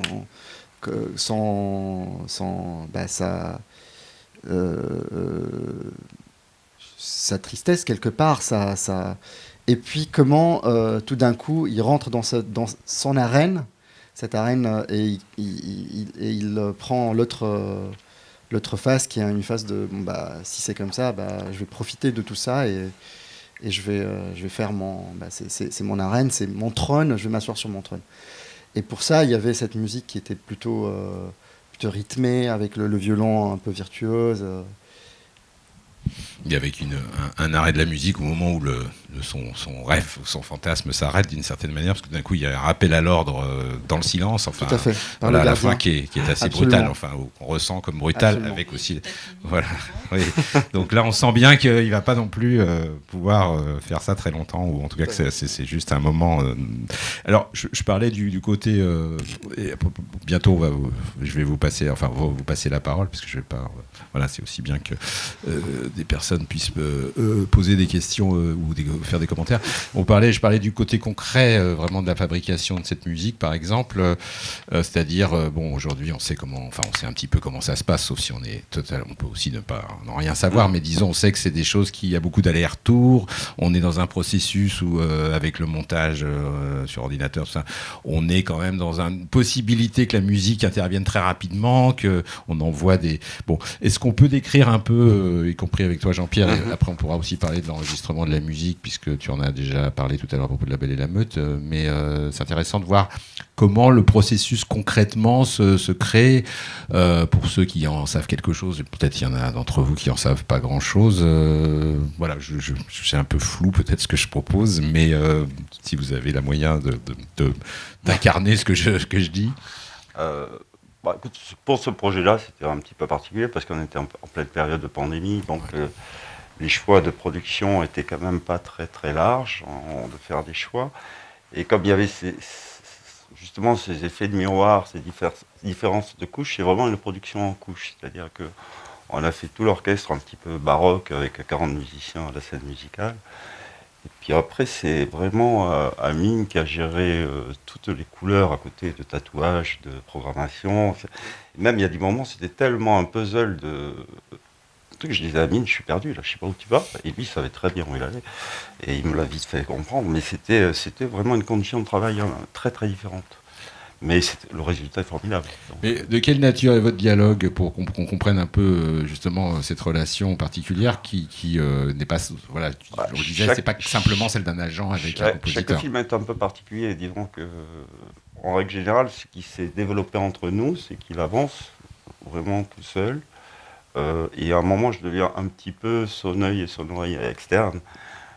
Pour dire sur 2-3 propositions, tiens, celle-là me semble. Et je découvre le film assez tard. J'aime pas avoir que des extraits, donc je préfère attendre une projection pour voir une continuité et avoir un petit peu, de faire le candide et de dire bon, là, il nous faudrait peut-être un peu plus de musique là ou un peu moins, ou c'est pas très cohérent avec ce qu'on a entendu avant. Ou avoir juste des points de vue comme ça qu'il accepte ou refuse, mais qui permettent de relancer un petit peu la machine sur l'approche du film. Et musicalement, j'ai rarement quoi que ce soit à dire. Qu'est-ce que tu attends de Jean-Pierre, Amine, justement dans un processus comme celui-là, par exemple? Alors j'ai la chance justement d'avoir... c'est pas une relation d'agent-compositeur classique dans le sens personne qui va s'occuper de l'aspect plutôt, disons, commercial de l'approche... c'est vraiment une relation très, très, très centrée sur l'artistique, sur la musique. C'est vraiment une relation de musique, à savoir, c'est quelque part la personne qui va... D'abord, qui va être présente sur toute la partie production, donc qui va être avec moi dans le control room, qui va me dire attention, là... Qu'est-ce que tu appelles le control room? Il y a la régie, le control room, c'est la régie là où il y a les musiciens, et puis il y a la... Ah, tu parles pour l'enregistrement, là. Pour les enregistrements, qui va être conseil sur les musiciens à prendre, sur les techniques, sur les ingé-sons, mais ça c'est tardivement, mais déjà en amont, typiquement sur le film sur lequel on était en train de travailler avec Kauter, Jean-Pierre était là sur toutes les... Tu parles du film sur lequel vous travaillez en ce moment? En ce moment, il était avec nous dans les projections, à apporter aussi son regard en disant telle version elle marche pas, telle entrée n'était pas juste, il faudrait penser à autre chose, etc. Donc c'est vraiment un regard, un conseil extrêmement important pour moi, parce que quand on a le nez dans le guidon sur son œuvre, on écrit de la musique et des fois on oublie l'enjeu premier de ce que c'est une musique de film, c'est à savoir servir un film et avoir un propos, avoir un concept, etc. Et puis sur la fabrication, aujourd'hui, quand on travaille, on a plusieurs projets, c'est important d'avoir quelqu'un qui va gérer toute la partie production, à savoir organiser les sessions, mettre en place toute cette fabrication de la musique, puisque la musique de film, c'est une musique enregistrée. Alors, si c'est une musique enregistrée, ça veut dire que déjà, ça apporte une liberté incroyable. Ça veut dire qu'on peut enregistrer un violon chinois avec une kora en Afrique et une guitare préparée à Los Angeles et un ensemble à cordes à Abbey Road ou à British Grove. Et donc, c'est un luxe, c'est une liberté, mais aussi c'est une contrainte d'organisation. Et pour organiser tout ça et mettre tout ça en œuvre, Jean-Pierre est là pour toute cette partie. C'est quoi la part du budget sur la musique par rapport à l'ensemble du film, si c'est possible d'en dire un mot c'est ça beaucoup. s'adresse aussi à Kauter, mais... tout le budget du film part à la musique et il reste très peu pour tourner. Normalement, en gros, hein. Le producteur aurait dû être là, mais il n'a pas pu venir, le producteur du film. Mais au fait, c'est très... comment dire, c'est pas moi qui gère l'argent sur mes films, et j'ai pas envie de gérer l'argent, j'ai plein d'autres choses à gérer. Mais je sais que quand on arrive à la post-prod à la fin, les ressources commencent à rétrécir. Et le risque. Voilà, ça commence à... Donc je sais que c'est toujours très compliqué d'avoir une ambition, c'est-à-dire importante pour le film, et d'avoir très peu d'argent. Et ça, c'est quelque chose, moi comme je viens du documentaire, je parle en général, pas que de la musique, c'est quelque chose avec lequel je peux composer parce que je suis habituée au bricolage, on va dire. Et parfois, je trouve des sources de créativité dans le manque de moyens. Et c'est quelque chose que, c'est-à-dire, parfois que j'aime, bizarrement, alors que je ne devrais pas. Je devrais... mais voilà, en gros, c'est pas une réponse très précise. Pourtant, le cinéma est un art de la contrainte. Hein. C'est rare qu'on ait la open bar à tous les D'ailleurs, niveaux. si j'ai pas de contraintes, j'arrive pas... Enfin, je m'impose tout le temps des contraintes pour pouvoir créer des scènes, écrire, parce que, comme La Belle et la Meute, la contrainte, c'était le plan séquence. Donc, c'est... voilà, on a besoin de contraintes, oui. Et sur l'enregistrement de la musique, puisque Amine y a fait allusion, c'était quoi les conditions? C'était dans le même style que ce que vous aviez fait sur La Belle et la Meute, ou plus cher, plus de musiciens, plus de... Les budgets dont Nadim dispose pour ces films n'est pas énorme. Nadim, c'est le producteur. Proportionnellement, il a toujours donné de l'intérêt à la musique. C'est vrai que sur La Belle et la Meute, en ayant les aides CNC, SACEM, tout ça, on n'a pu quand même aller à Londres, on a quand même fait une très jolie production. Je suis d'accord avec la Kauter, c'est vrai que certaines contraintes, des fois, obligent à réfléchir à des solutions différentes, à rompre ses habitudes de travail. Bon, j'ai eu la chance d'enregistrer beaucoup en Angleterre, mais ça me fait un plaisir fou, des fois, de changer complètement d'ambiance, de lieu et de manière de jouer. Là, vous avez enregistré en Angleterre. Là, on a enregistré en France pour celui-ci, oui. Quand même, il y a la scène musicale, c'est ça? Oui, mais on avait les solistes. Alors, on a enregistré en 3 fois la scène musicale, parce qu'il y avait un grand ensemble de 40 musiciens. Puis on a fait une session avec un ensemble de 20 musiciens. Après, on a fait un double octuor, donc 8 musiciens. On a enregistré les solistes à Londres, la harpe, le violon solo à Londres, la guitare, on a enregistré en Norvège, on a enregistré le tatoueur à Châtelet-Les-Halles, et on a... Tout ça, c'était pendant la pandémie.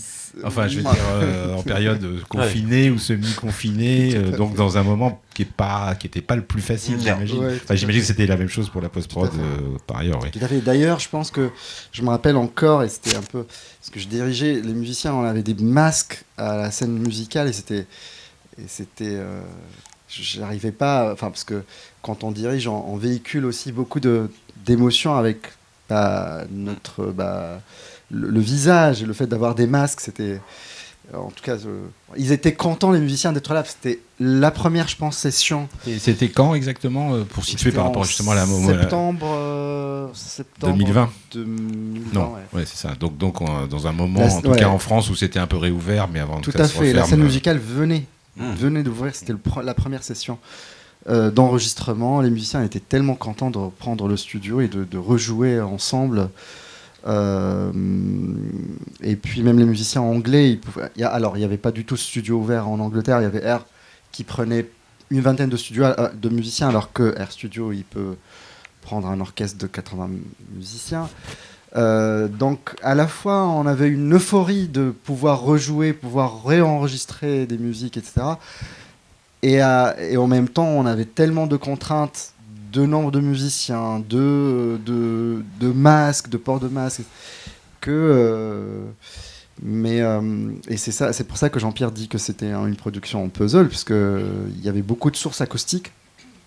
Ça veut dire qu'à mixer, c'est une équation à 10 inconnus à résoudre. Il y avait la scène musicale, il y avait le piano qui était enregistré ailleurs. Mais je pense que oui, c'était les contraintes qu'il fallait respecter de production. Comme ça fait presque, je m'aperçois que ça fait presque 1h20 qu'on parle. Quand même, le temps passe vite, on croit toujours qu'on va manquer de matière, puis finalement, bon, j'étais pas très inquiet. Je propose peut-être, il y a un 3e extrait qu'on pourra regarder avant la fin, mais peut-être si vous avez des questions à ce moment-là du processus, c'est peut-être le bon moment. Alors, je pense qu'il y a un micro qui circule, il y a monsieur là, voilà. Donc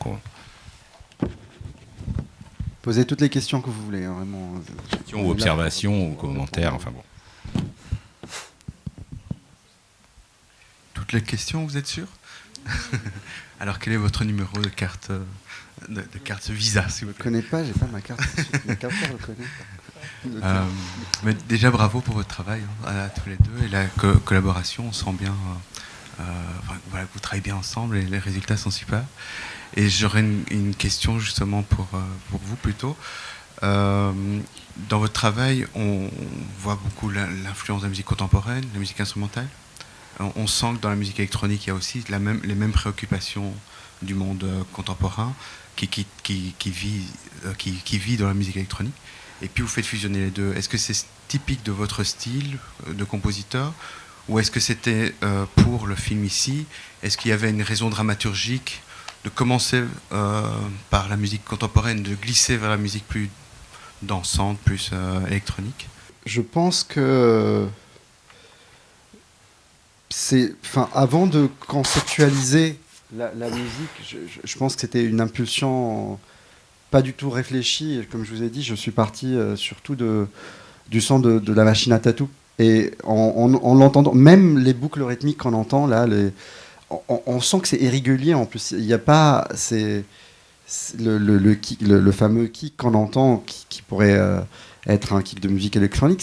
Si on le voit, si on analyse la waveform, c'est vraiment pas du tout, c'est pas régulier. Donc en fait, je pense que avant de penser les violons, les cordes, l'écriture, c'était une approche sonore. Et l'approche sonore est venue de la machine à tatou. Et après, c'est posé la question, qu'est-ce que je vais utiliser comme instrument qui vont se marier avec la machine à tatouer. Et je savais que la question d'utilisation de musique, comment dire, d'influence classique était une préoccupation, enfin était un brief clair de Kauter, parce que quand on a fait le spotting, on avait aussi choisi des moments d'opéra dans le film. L'opéra, il y a un opéra de Vivaldi, donc il y avait déjà un opéra baroque. Il y a un moment d'opéra de Puccini aussi.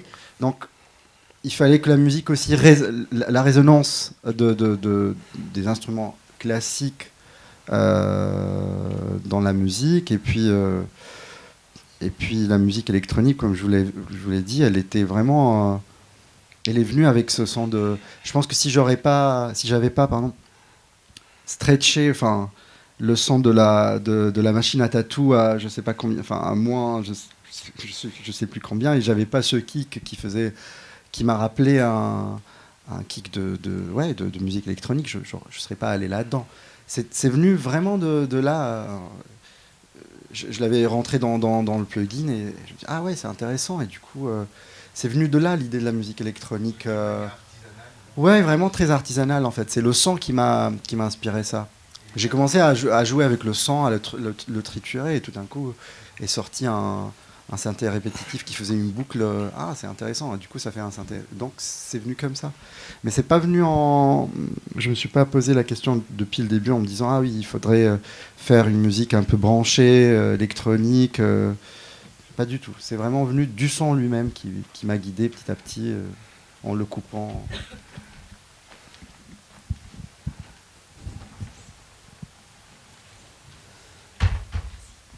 Bonjour, et moi j'ai une question pour Monsieur Arquier. En fait, j'essaye de retracer un petit peu votre comme une conduite, c'est-à-dire que comme vous fonctionnez un petit peu sur deux plans, à la jeunesse d'un projet cinématographique, est-ce qu'on fait appel à vous soit parce que c'est le réalisateur ou soit parce que vous ne travaillez qu'avec les compositeurs que vous représentez, ou ça vous est déjà arrivé de travailler sur des projets où vous ne connaissez pas du tout le compositeur?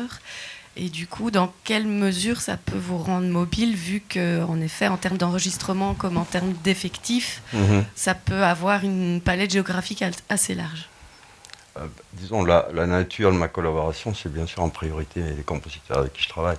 Après, travailler avec un compositeur que je ne connais pas en dehors de mon agence, non, ce serait trop compliqué.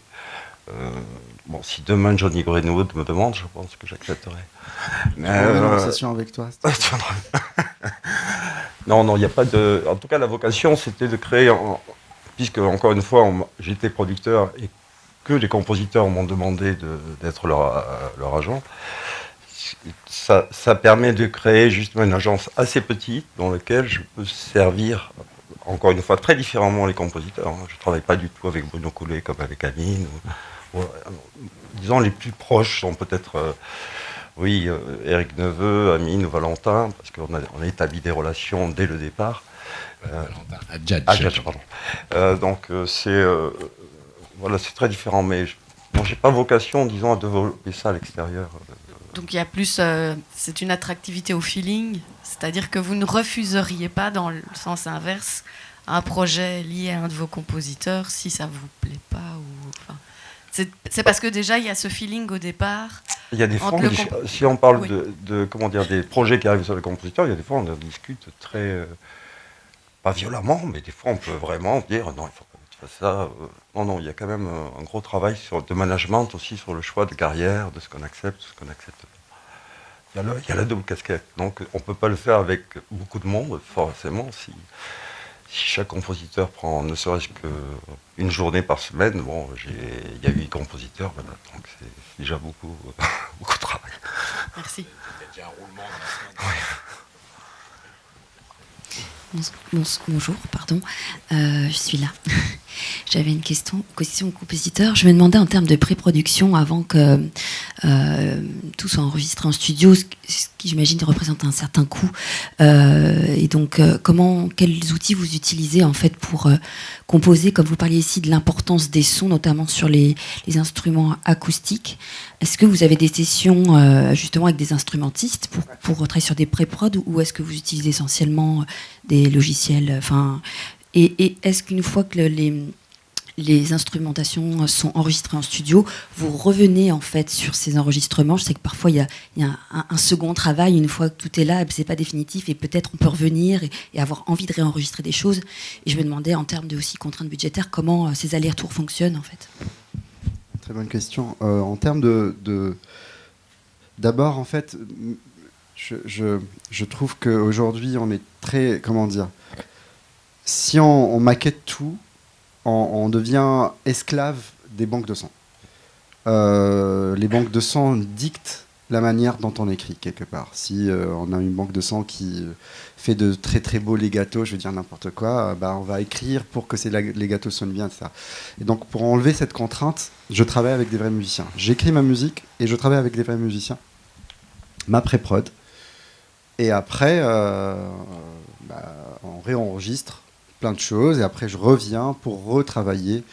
Mais je pense, j'ai décidé de ne pas être esclave des banques de sang, d'utiliser ce qu'elles m'apportent et de ne pas me contenter de ce qu'elles puissent m'offrir.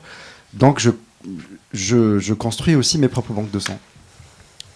j'ai mon propre son à moi, mes propres musiciens avec qui je travaille tout le temps, et je construis ma propre palette de sons.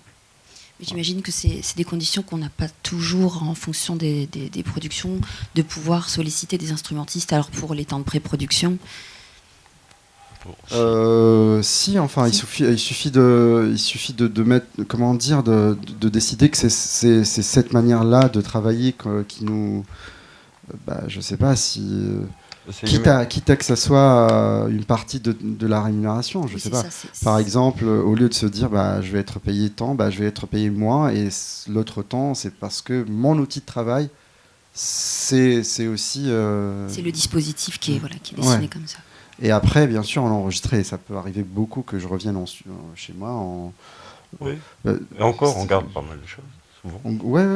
Les premières maquettes sont toujours les plus inspirantes. Souvent, donc on garde souvent les premiers. Oui. Mais c'est une contrainte, je pense, aujourd'hui. On est tellement, en fait, on devient prisonnier de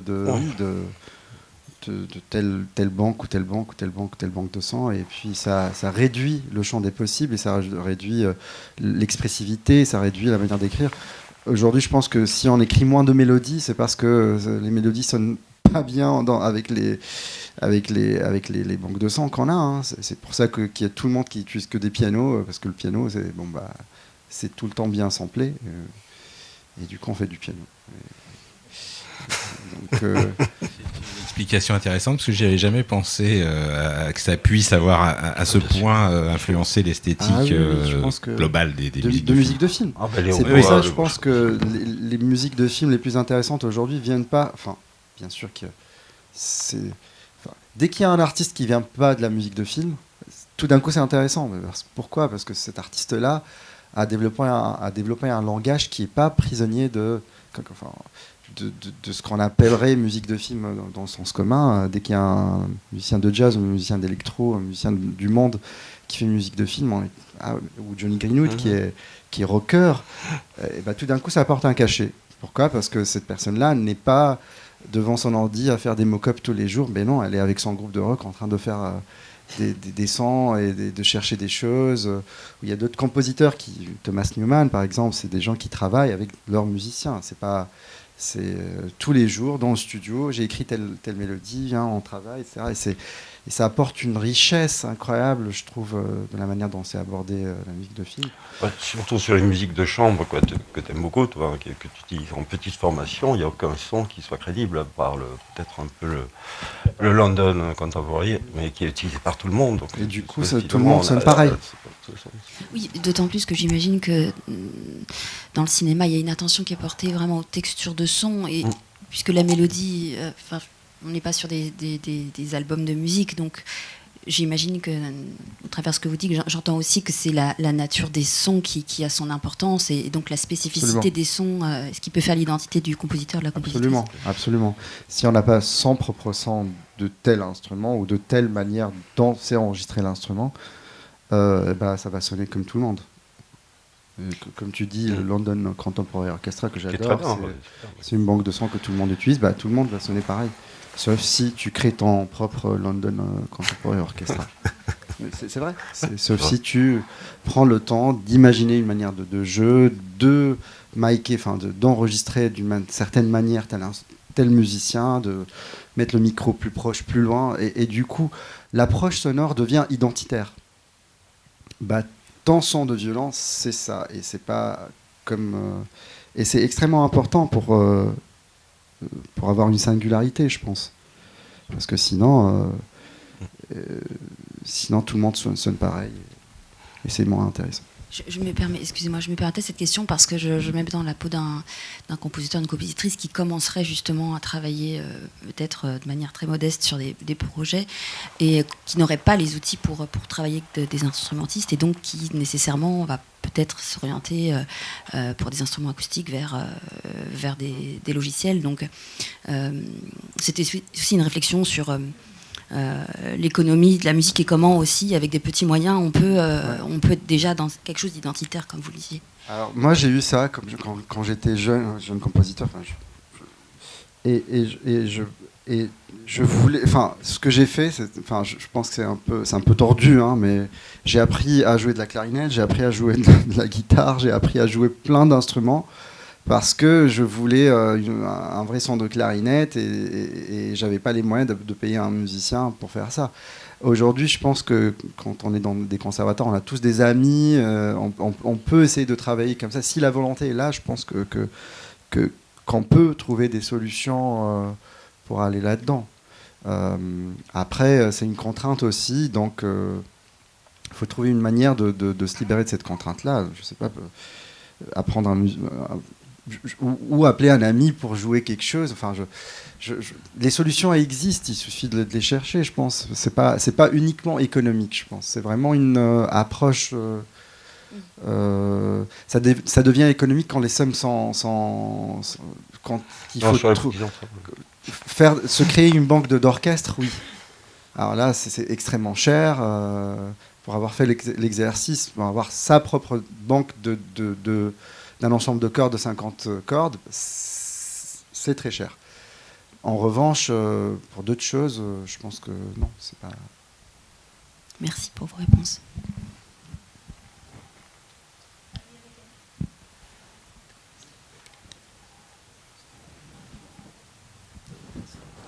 Bonjour. Excusez-moi, je suis resté un peu bloqué sur le concept de la musique qui s'entend pas. Et alors, je crois que je comprends un peu ce que ça veut dire. Et désolé, j'ai pas vu le film. Mais justement, je voulais savoir. Je crois que c'est un équilibre entre la beauté et la discrétion.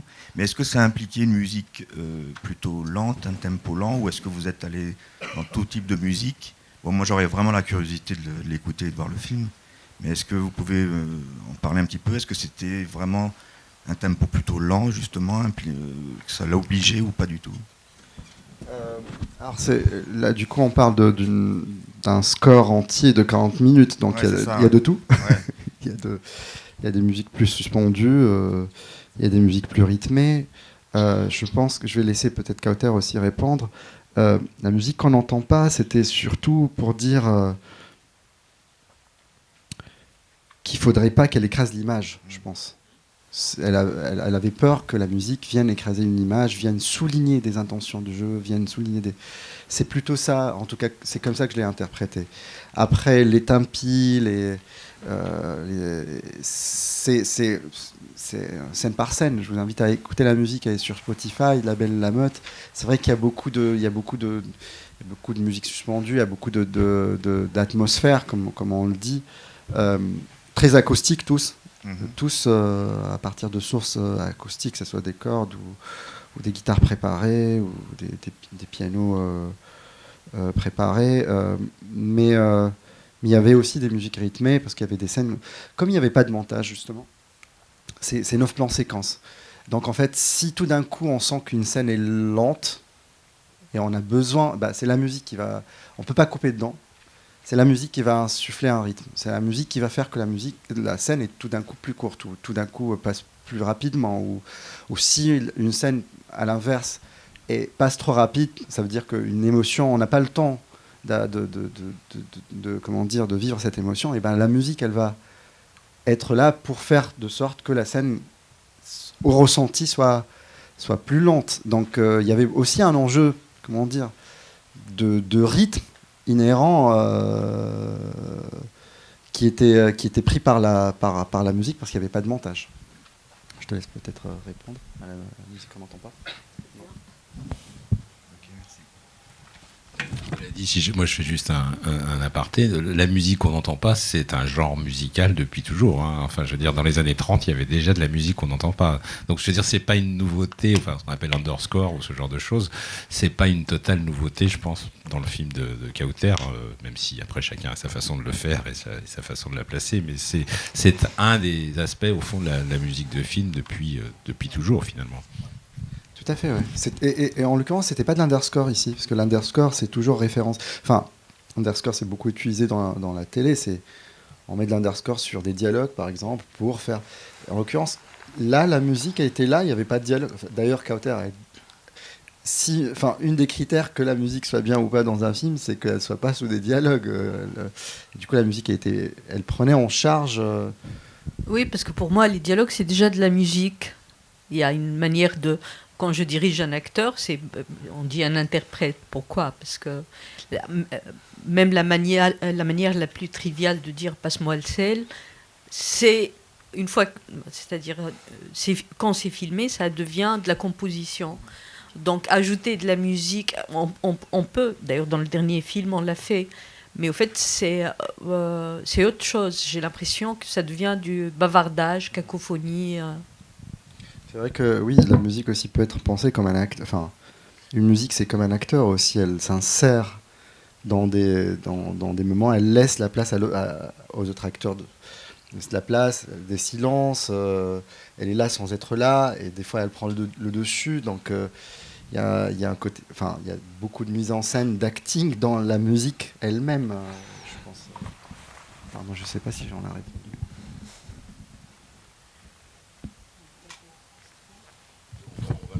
Alors, oui, je ne sais pas si on va le lancer. Après cette question, on va lancer le dernier extrait pour finir un peu cette rencontre. Je me posais la question de votre relation de travail avec le monteur ou la monteuse et comment vous pouviez travailler avec elle ou lui dans la même temporalité au niveau de la composition musicale.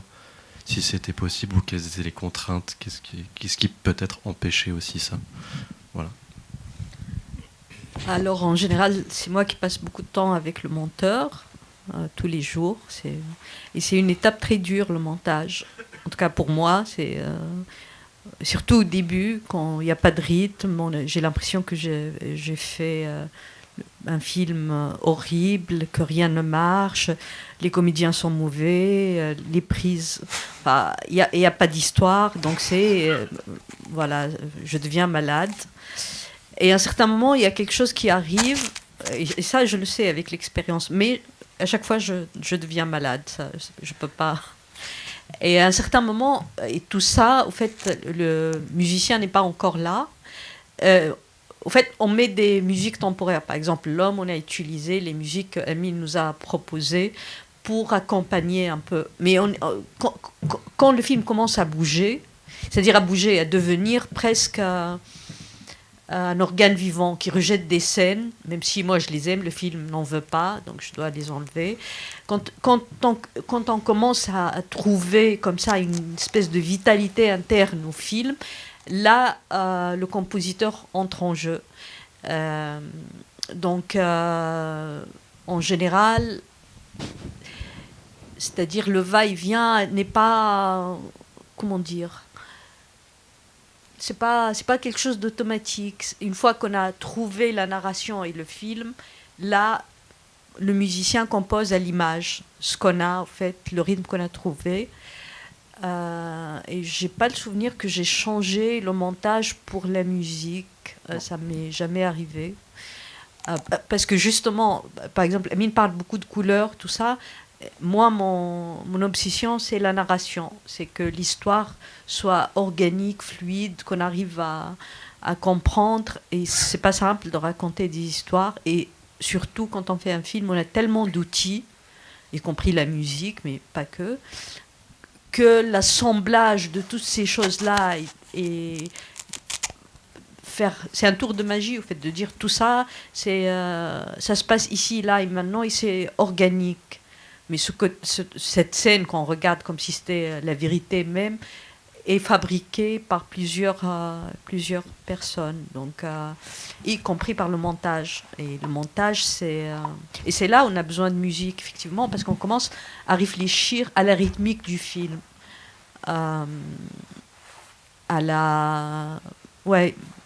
On commence à se dire, est-ce que c'est assez? Est-ce qu'on doit raccourcir, allonger? Et là, on commence à avoir un jargon musical. Et quand on trouve la dynamique intérieure du film, on fait appel au compositeur.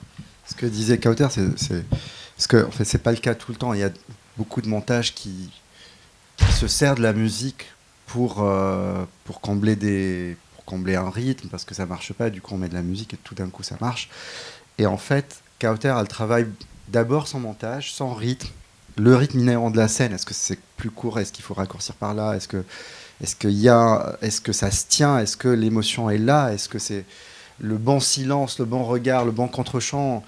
Et puis, une fois que la scène est là, construite, montée, eh ben, la musique peut venir. Et je pense qu'aujourd'hui, dans le cinéma, c'est pas toujours le cas. Il y a beaucoup de monteurs qui vont, ou de réalisateurs, et c'est pas, je dis pas ça de manière négative, hein, c'est juste une manière de travailler. Moi, j'ai eu la chance de travailler avec beaucoup de réalisateurs qui d'abord veulent, avant de mettre la musique, veulent passer du temps à trouver la bonne structure, le bon montage, avant d'utiliser et une fois que c'est là, la scène vit en elle-même, eh ben, on peut faire entrer les musiciens pour rehausser encore plus, pour donner ce 10% de plus, pour apporter cette profondeur de chant, pour rajouter un non-dit, un hors-champ, une troisième dimension, une émotion, etc. etc. Mais c'est pas toujours le cas. C'est pas toujours le cas. La musique peut servir de béquille. De béquille, tout à fait. C'est beaucoup plus. Enfin, c'est moins vrai dans le cinéma d'auteur indépendant, je pense, parce que l'enjeu cinématographique reste plus important. Après, c'est une manière de travailler. Je pense que c'est pas. Il n'y en a pas une manière de travailler. Là, pour aller assez vite, parce qu'on n'a pas beaucoup de temps, moi, quand j'ai revu l'extrait, j'avais vu le film, je me suis dit, c'est l'entrée dans le couloir de la mort. C'est-à-dire, on a l'impression que le personnage va se faire exécuter sur la chaise électrique et que la musique, accompagne. Enfin, il y a une tension, il y a une noirceur, je sais pas, qui est vraiment marquée et on ne sait pas vers où on va, mais quand même, on a le sentiment qu'on va pas vers quelque chose de très lumineux et finalement, dans la deuxième partie, alors je ne parle pas du discours sur l'assurance avant, qui est encore une autre histoire, même si ça amène quand même à l'idée de la mort, puisqu'on a quelqu'un qui nous parle de cancer, d'explosion. Donc, dans la tête, effectivement, on projette la mort. Et après, il y a ce deuxième temps, disons, dans la séquence, où là, on est dans la vente aux enchères, dans une situation extrêmement ambiguë, on va dire, un peu inhabituelle, même si quand on voit le film, on voit bien le cheminement. Donc, je peux vous demander comment ça a été conçu, comme pour les autres séquences d'ailleurs, mais comment ça a été conçu ces moments-là où est-ce que je raconte des bêtises quand je parle de couloir de la mort? Non, j'aime bien l'idée parce qu'on fait des choses et les spectateurs viennent me dire mais ça me rappelle le couloir de la... Donc à chaque fois j'apprends des choses sur mon propre film et ça me fait plaisir. Au fait, moi comme je suis obsédée par... comment dire, j'avais une peur par rapport à cette scène. Parce que la scène, c'est énorme quand même de vendre. Donc, et en plus, moi, je voulais qu'il soit dans la deuxième œuvre qu'on vend. Donc, il y a ce premier tableau, j'aimais bien la composition, ce diptyque qu'on met en enchère, mais on n'entend pas, en fait, ce qui se passe dehors. On n'entend pas l'enchère de ce tableau parce que pour mon histoire, ça ne m'intéresse pas. C'est juste l'idée qu'il y a une suite d'œuvres qu'on va vendre, de l'eau. Et donc, le son n'est pas réaliste. Et donc, il faut de la musique, il faut dire qu'on est dans sa tête. Et ça, c'est quelque chose qu'on commence avant, donc dans le couloir de la mort, juste, ce que vous avez appelé le couloir de la mort. Et j'aime bien cette idée de sortir de l'obscurité et de se dire, mais qu'est-ce qui va se passer et on est dans sa tête et la musique nous sert aussi pour sortir la scène de son aspect réaliste, on va dire, sonorité réaliste, c'est-à-dire réellement, si on était dans une scène réaliste, le premier tableau tourne, même si on le filme lui, on entendra les brouhahas, le commissaire faire ses enchères, tout ça. Et le son ne devient réaliste, on va dire, que quand on a l'œuvre en question qui nous intéresse, et là, la musique s'arrête pour laisser place à quelque chose d'un peu plus réaliste.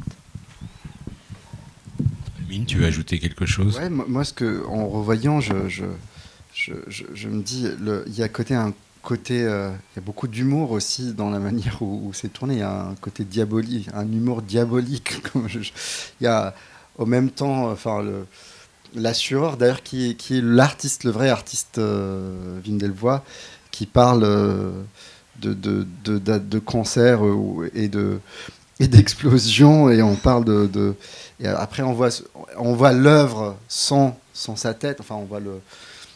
Donc il y a beaucoup d'humour dans la manière où c'est mis en scène, et en même temps il y a une gravité aussi. Donc tu as évoqué le couloir de la mort, quand il regarde à travers la petite fente et la lumière qui vient. Mais il y a beaucoup de mise en scène théâtrale ou opératique, si j'ose dire aussi. C'est pour ça qu'on peut se permettre aussi, parce que on aurait pu aussi faire une musique suspendue avec des nappes qui se transcendent. Là, non, il y a une volonté d'assumer une théâtralité de cette mise en scène avec ce duo de personnes. Et ça tourne, et puis on a le tableau, etc. Et je pense que pourquoi on a choisi le violon, il y a un côté extrêmement, enfin, ce genre d'endroit, ça se marie tellement bien avec un côté très classique de la musique, et je pense que c'est pour ça aussi qu'on a opté pour une musique un peu classique. Mais c'est aussi pensé en deux temps, avec une progression harmonique quand il marche, et puis tout d'un coup il y a une rupture, une musique suspendue dans le couloir de la mort, et puis une rupture, une musique très rythmée quand on bascule dans la scène. Et c'est très en rapport avec les lumières aussi, et les couleurs qu'on utilise, que tu as utilisé dans le film. Donc on est dans, si j'ose dire, une orchestration un peu bleutée, un peu sombre, un peu en sourdine dans le couloir. Et tout d'un coup, quand on commence à voir cette dorure et ces lumières, on bascule directement dans une autre lumière musicale, une autre utilisation d'orchestration qui est plus dans les aigus, qui est plus aigre quelque part. Donc, voilà, ça épouse les couleurs qu'on voit à l'écran. Et qui annonce la deuxième partie de la scène qu'on ne voit pas, avec l'air d'opéra qui vient conclure la scène. Et qui a une cadence assez théâtrale aussi, avec le violon qui finit tel un concertiste. Et la vente aux enchères commence, en fait. Il y a une introduction très opératique, très théâtrale. Bon, je crois qu'on va s'arrêter là, puisque le temps qui nous était imparti est écoulé, comme on dit. Merci beaucoup à tous les trois d'avoir été là, et merci à vous d'avoir été là pour assister à cette conférence.